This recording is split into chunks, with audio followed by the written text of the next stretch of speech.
monde, il a donné son Fils unique,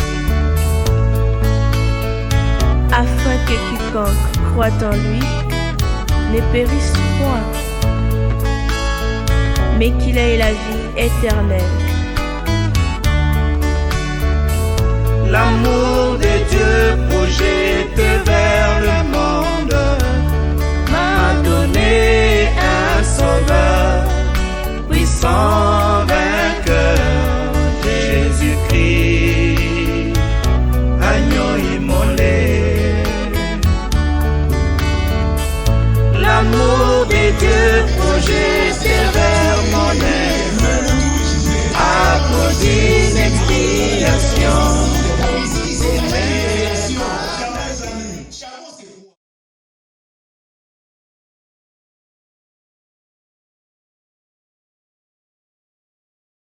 Dans le Seigneur, je sais que vous êtes bien-aimés dans le Seigneur, je sais que vous êtes nombreux devant vos postes téléviseurs, sur vos YouTube, sur vos téléphones, en train de suivre cette émission dominicaine que nous suivons chaque dimanche, Jésus-Christ, pain de vie. Je suis ravi de vous retrouver encore. Merci pour tous les témoignages, merci pour tous vos appels, merci pour votre soutien, nous sommes ensemble et je sais que Dieu est au contrôle, Dieu va bénir quelqu'un, Dieu va parler à une personne et quelqu'un changera sa façon de voir les choses, quelqu'un sera touché parce que Dieu est au milieu de nous. Bien aimés, aujourd'hui nous devons savoir que nous sommes au temps de la fin et que la Bible est claire, le diable connaît le temps. Le diable craint Dieu, mais le diable ne veut pas se repentir et le diable a comme spécialité de ne pas aller au ciel seul, ils veulent entraîner une multitude de gens. Nous, notre devoir à nous, la mission que nous avons reçue du Seigneur, c'est de vous ramener dans la maison, c'est de vous ramener dans le royaume, afin que vous et nous puissions nous rencontrer au ciel. Mais pour que votre vie change, pour que vous acceptiez Jésus-Christ comme Seigneur Sauveur, ça passe par l'évangile. Ça passe par la communication. Ça passe par la prédication. Or, aujourd'hui, nous avons un grand problème. Il y a les diables qui s'est infiltré dans l'église. Il y a des charlatans, il y a des méchants qui sont dans l'église. Ils tiennent la Bible, ils lisent la Bible, ils parlent mieux que nous. Ils savent parler. Mais ils veulent vous entraîner avec lui dans les faits éternels. Alors, ce dimanche, nous allons passer 30 à 35 minutes et nous allons développer, discuter sur le rôle de l'évangile. Pourquoi nous prêchons et pourquoi vous nous suivez. Et qu'est-ce que nos prédications peuvent amener dans vos vies? Lisons 2 Timothée 3,16. Je vais lire. Toute écriture est inspirée de Dieu, est utile pour enseigner, pour convaincre, pour corriger, pour instruire dans la justice, afin que l'homme de Dieu soit accompli et propre à toutes bonnes œuvres. Je reprends.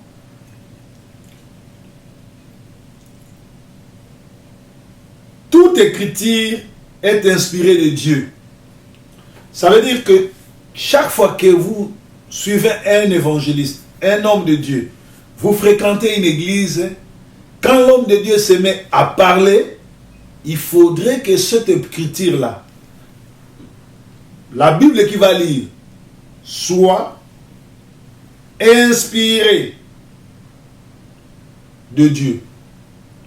Comment savoir que c'est ça, ou ce qu'il est en train de faire, ce qu'il est en train de dire, est inspiré?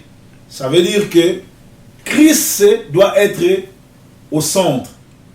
L'Église doit être christocentrique. Tout doit être dirigé, focalisé que par Christ, sur Christ, rien que sur Jésus-Christ. Un homme de Dieu, quand il se met debout pour prêcher, pour donner la parole, cette parole doit être inspirée. Pour que vous sachiez que la parole est inspirée, vous devez juger, vous devez les juger, vous devez juger cela par rapport à l'authenticité de ce qu'il dit. Est-ce qu'il se base sur Christ ou il se base sur ses expériences?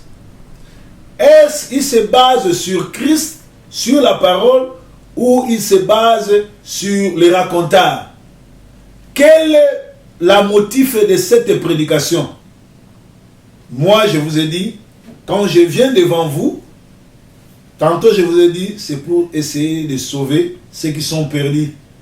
C'est pour essayer de faire entrer ceux qui sont partis en dehors du royaume, les faire entrer dans les royaumes. Je parle du royaume de Dieu, le royaume de Dieu, le paradis.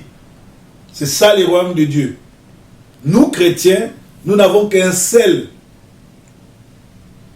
un seul et un grand promesse, ce n'est que le royaume des cieux. Dieu dit, cherchez d'abord le royaume des cieux, le reste vous sera donné.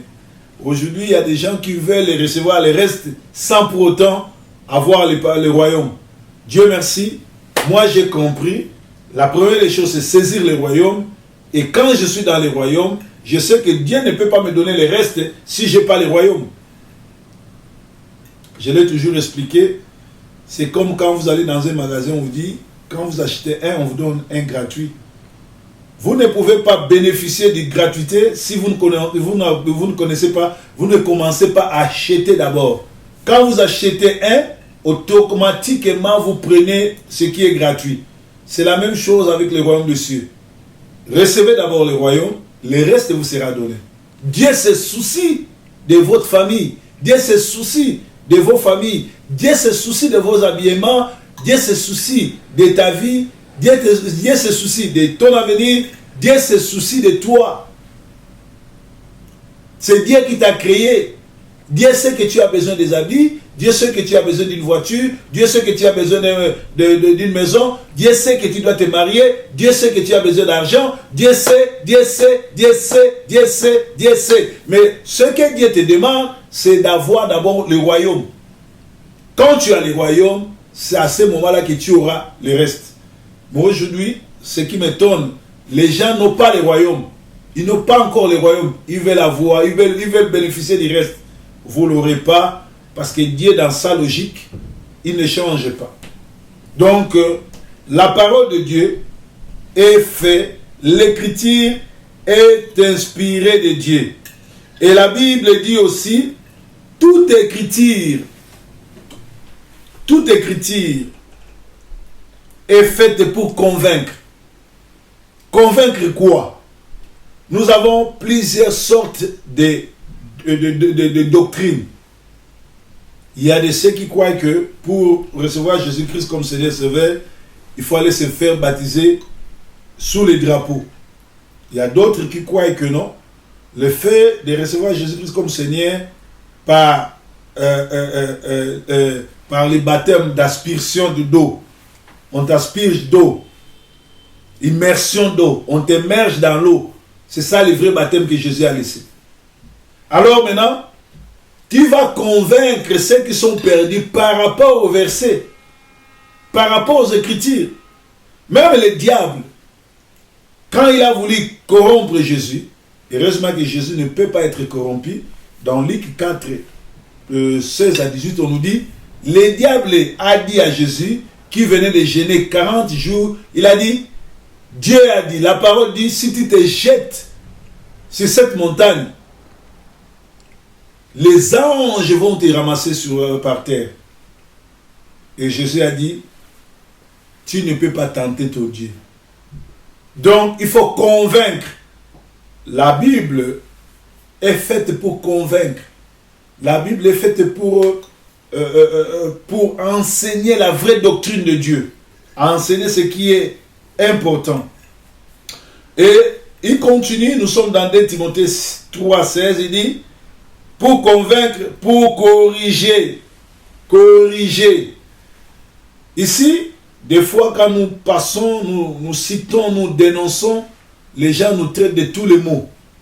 Bien-aimés, vous devez savoir que la Bible est faite pour corriger. Corriger qui?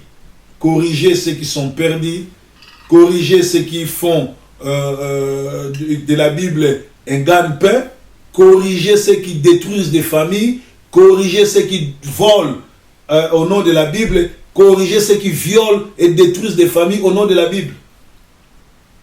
C'est-à-dire, quand tu arrives à l'église le dimanche, par exemple, dans ton quartier ou dans la communauté, tu es marié, mais tu cohabites avec une autre femme qui est aussi une femme mariée. Il faut que l'évangile de ton église puisse te corriger. Tu arrives, l'homme de Dieu, sort la Bible dit, les impudiques n'hériteront pas le royaume du ciel. Si tu es marié à une femme, tu restes avec ta femme. Le fait de convoiter la femme d'autrui, de suivre la femme de l'autre, c'est un péché. Voilà la Bible qui vient corriger. Or, aujourd'hui, il n'y a plus de correction. Les gens veulent aller dans les églises où on leur dit des choses qu'ils veulent. Tu seras béni, yeah. Tu auras des papiers, yeah. Tu voyageras. Mais bien aimé, aujourd'hui, s'il y a ceux qui voyagent, ce sont les païens.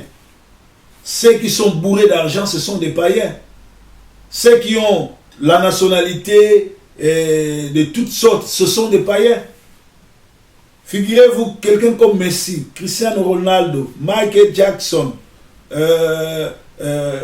tous les grands stars du cinéma, Schwarzenegger, comme vous le dites en français, ce ne sont pas des chrétiens. Ces gens-là voyagent en jet privé, ils ont des maisons, ils ont de l'argent, ils ont des banques, ils ont l'argent fourré dans des banques partout. Mais toi, qu'est-ce que tu vas dire? Dans 2 Corinthiens 12, 14 à 15, Jésus dit, je ne vous serai point en charge. Ça c'est Paul qui le dit aux Corinthiens. Je ne vous serai pas en charge. Ce n'est pas vos biens que je cherche, mais vous-même. Même Paul, à son époque, quand il prêchait, il ne venait pas chercher les biens. Il ne venait pas chercher les dîmes. Il ne venait pas chercher l'argent ou la bénédiction, mais il cherchait à sauver les âmes. La parole de Dieu doit corriger. Pour corriger, il faut chercher. Il faut sauver. Il faut taper fort. Il ne faut pas cajoler les gens. Il ne faut pas venir faire des blagues, faire des fausses prophéties, raconter des histoires ou raconter des salades. Mais il faut prêcher la parole. La pleine évangile, la vraie parole, parler de la repentance. Que des gens qui sont dans les erreurs, les gens qui sont dans la fornication, ceux qui sont dans le monde, ceux qui ont abandonné Jésus, ceux qui sont rétrogradés mais qui fréquentent des églises, soient changés dans leur vie au Seigneur. Aujourd'hui, nous avons des gens chaque dimanche à l'église, mais il n'est pas sauvé. Chaque dimanche à l'église, il n'a pas donné sa vie au Seigneur. Chaque dimanche à l'église, regardez comment il s'habille. Quelqu'un qui arrive à l'église habillé en look folie, c'est-à-dire un pantalon jean déchiqueté. Moi, là où je dirige, tu n'entres pas. Ça, c'est manquer du respect à Dieu. Ta façon de t'habiller, que tu sois un homme ou une dame, prouve la grandeur de Dieu devant ta vie. Quelle place occupe Dieu? Comment tu les respectes? On saura que tu respectes Dieu par ton accoutrement, comment tu vas à l'église le dimanche. Tu ne peux pas dire que tu es chrétienne, quand tu vas à l'église, tu laisses les parties intimes dehors. Tu t'habilles comme une danseuse. Ou tu t'habilles comme un mondain. Un chrétien, c'est un chrétien. Un chrétien, sa façon de s'habiller, sa façon de marcher, qu'il soit dans les noirs, qu'il soit dans la lumière, qu'il soit au village, qu'il soit en ville, on doit sentir que c'est un chrétien. Mais aujourd'hui, les chrétiens, dans leur phone, il y a des photos de porno. Les chrétiens, dans leur phone, il y a des photos des femmes nues, des hommes nus. Les chrétiens, dans leur phone, ils suivent des films de violence. Les chrétiens, dans leur vie commune, ils sont malheureux, menteurs, escrocs, jaloux, contrôleurs. Ils veulent savoir qui a gagné, cet homme-là vient d'acheter une voiture, et qu'est-ce qu'il fait dans la vie? Il vient d'appeler sa femme et les enfants, qu'est-ce qu'il a fait? Est-ce que ces enfants-là sont ses enfants? Est-ce que ce sont ses cousins, ses neveux? Sorry. Ça, ce n'est pas l'attitude d'un chrétien. Voilà pourquoi, si les gens, si les prédicateurs prêchaient la pleine évangile, la vraie parole, ça devait enseigner, ça devait convaincre, ça devait corriger et ça devait instruire. Je parle de l'enseignement. Actuellement, c'est rare d'aller dans une église et trouver les gens assis, écouter l'enseignement. D'ailleurs, il y a peu des enseignants. Pour être enseigné, il faut que toi-même tu sois enseigné. Il y a des gens qui parlent de Pâques, il y a des gens qui parlent de Noël, il y a des gens qui parlent de baptême, ou ils parlent de mariage, mais ils ne savent pas comment enseigner. J'ai été étonné de voir quelqu'un, pendant qu'il est en train de prêcher, d'ordonner les mariages, lui va prendre de l'huile d'olive pour oindre les couples. Qu'est-ce que l'huile d'olive vient chercher dans les mariages? Tu vois, c'est quelqu'un qui n'a pas été enseigné. Dans un deuil, le pasteur arrive, au lieu de parler sur la résurrection, au lieu de parler sur la mort et la vie, lui parle sur le voyage. Il est hors sujet. Parce que le monsieur ne sait même pas, il n'a pas été enseigné, il ne sait pas quel est le message approprié pour ceux qui sont endeuillés, quel est le message approprié pour ceux qui sont malades, quel est le message approprié pour ceux qui sont dans des prisons, ceux qui veulent se marier, ceux qui voyagent. Le monsieur est confus, il ne sait pas. Alléluia. Toute écriture est inspirée de Dieu, est utile pour enseigner, pour convaincre, pour corriger, pour instruire dans la justice. Alléluia. On nous parle dans la justice. Dans Nazareth Manifesto, j'ai cité le verset ici, Luc 4, 16 à 18, Jésus dit, je vais lire Luc 4, Nazareth Manifesto. Souffrez avec moi, je vais chercher les versets. Luc 4, 16 à 18, la Bible dit,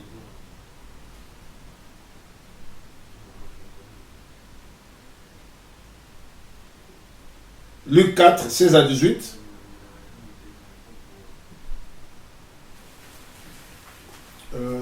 Je vais lire.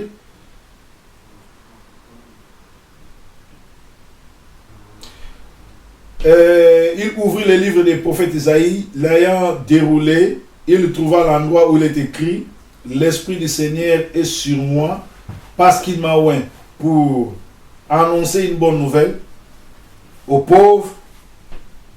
Il m'a envoyé pour guérir ceux qui ont le cœur brisé, pour proclamer aux captifs la délivrance et aux aveugles les recouvrements de vie, pour envoyer libres les opprimés, pour publier une année de grâce du Seigneur. Voilà l'esprit de Nazareth Manifesto. L'esprit du Seigneur, quand l'esprit du Seigneur vient vous visiter, c'est pour rendre libres les captifs, pour annoncer aux aveugles le recouvrement de leur vie et pour annoncer la grâce de Dieu. C'est-à-dire, nous devons chercher la justice. Dieu est le Dieu de la justice.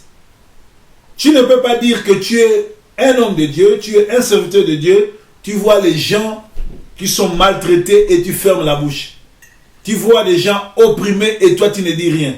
D'ailleurs, pour savoir que tu es en face de toi, avec un homme qui craint Dieu, avec un homme qui est appelé de Dieu, il y a des signes qui ne peut pas te tromper. Cet homme-là est le défenseur des pauvres. Cet homme-là aime la justice pour tous. Quand il voit la justice faillir, lui il agit. Il condamne. Un homme de Dieu, un vrai serviteur de Dieu ne ferme pas les yeux devant l'injustice.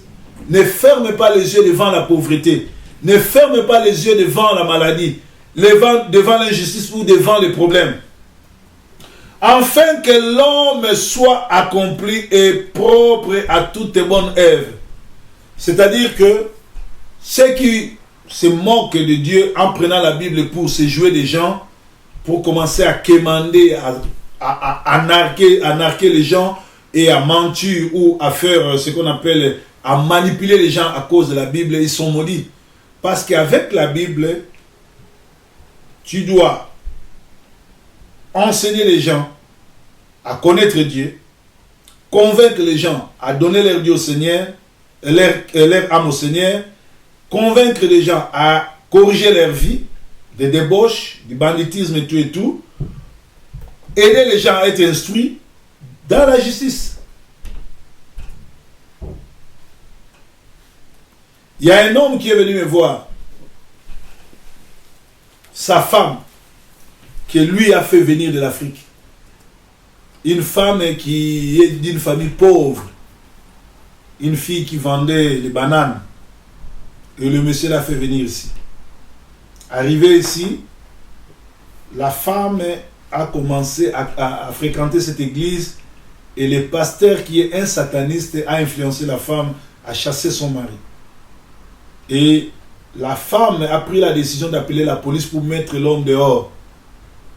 Et le pasteur, l'homme qu'on mettait dehors est parti voir le pasteur pour lui dire, pasteur, faites quelque chose. Parce que cette femme-là, c'est moi qui l'ai amenée ici. Si moi je ne l'avais pas amenée ici, elle ne pourrait même pas venir ici. Elle est d'une famille pauvre.